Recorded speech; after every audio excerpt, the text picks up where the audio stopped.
আসসালামু আলাইকুম সুপ্রিয় দর্শক মণ্ডলী, আজকে আমরা অবস্থান করছি একটা ধানের জমিতে। বোরো মৌসুমের এখন একটা বোরো মৌসুম চলছে, তো বোরো মৌসুমের ধানের জমিতে আমরা অবস্থান করছি।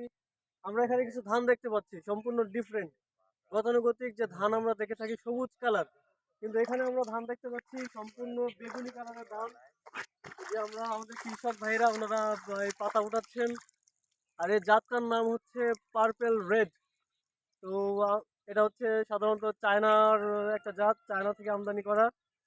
তো আমরা কৃষক ভাইদের সাথে কথা বলবো, যারা এখানে কাজ করছেন এই ধানগুলো যারা রোপণ করবেন, তারা উঠাবেন। এরা আগে ইতিপূর্বে এই জাতটা কখনো দেখেছে কিনা আমরা তাদের সাথে একটু কথা বলবো। তারপরে একটু এদিকে আসসালামু আলাইকুম। আসলে এই ধানটা আমরা কখনো কোনো সময় এখনো দেখিনি। আমরা বিভিন্ন জাতের ধান আমরা রোপণ করেছি। আমরা চাষি, আমরা সবসময় এই ধান রোপণ করি বা এই ধান লাগানো হয়।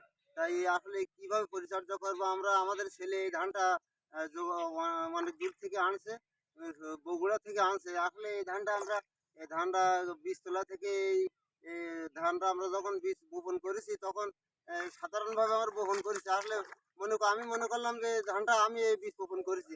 আমি মনে করলাম এটা ধানটা আমি যে লাগাচ্ছি এই বীজ ফেলছি বীজতলায়, তাই এই ধানটা যে কি হবে না কি না হবে না মন্তব্য বিভিন্ন রকম করছি। আসলে সুন্দর ভাবে এই ধানটা হয়েছে। আল্লাহ পাকের ইচ্ছে আমরা এই ধানটা এখন রোপণ করার জন্য আমরা 4-5 জন কৃষক আসছি।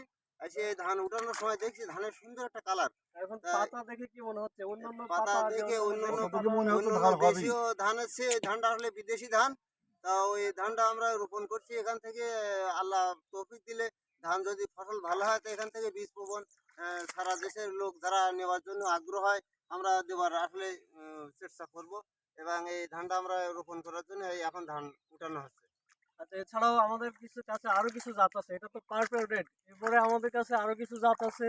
সেটা হচ্ছে আমাদের এপাশে আছে হচ্ছে ভিয়েতনামি ব্ল্যাক রাইস।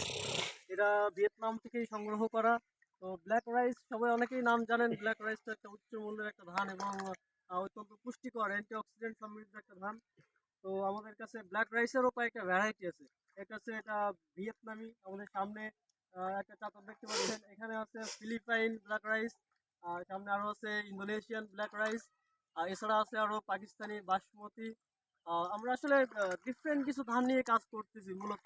কারণ দেখা যায় যে গতানুগতিক যে ধানগুলা কৃষকরা চাষ করে থাকে, সাধারণত এই ধানগুলো চাষ করে মূলত তারা লাভবান আসলে হতে পারতেছে না।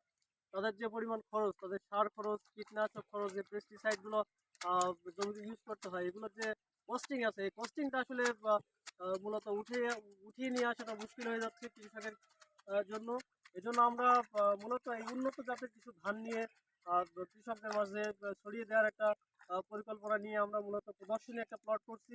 এখানে আমরা মূলত শুরুতেই আমরা যেটা করছি সেটা হচ্ছে আমরা এখন পরীক্ষামূলকভাবে প্রজেক্টটা শুরু করছি বিদেশি জাতের ধানের। তো যদি এখান থেকে আমরা ভালো একটা ফলন পাই বা আশানুরূপ যদি রেজাল্ট আমরা পাই, সেক্ষেত্রে আমরা এই সমস্ত বীজগুলো আমরা এখান থেকে সংগ্রহ করে কৃষকদের মাঝে ছড়িয়ে দিব। এবং আমরা দেখা যায় যে একটা সুন্দর বাংলাদেশ আগামীতে কৃষি একটা ইন্ডাস্ট্রিয়াল কৃষি হিসেবে আমরা ধানটাকে তো গতানুগতিক ধান চাষ করি, আমরা সেই থেকে বেরিয়ে এসে আমরা একটা ইন্ডাস্ট্রিয়াল কৃষিকে আমরা রূপ দিব। সেই প্রত্যাশা নিয়ে আমরা কাজ করছি। তো আপনারা সবাই আমাদের সাথে থাকবেন এবং আমাদের ইউটিউব চ্যানেল আধুনিক কৃষি বিডি, এই চ্যানেলটাকে সবাই সাবস্ক্রাইব করবেন এবং আমাদের সাথে থেকে আমাদের বেল আইকনটি প্রেস করে রাখবেন, যাতে আমাদের প্রত্যেকটা এপিসোড বা আমাদের প্রত্যেকটা পর্ব যাতে আপনারা দেখতে পারেন। এই নিয়ে আমি আমার প্রতিবেদনটা শেষ করছি। আল্লাহ হাফিজ।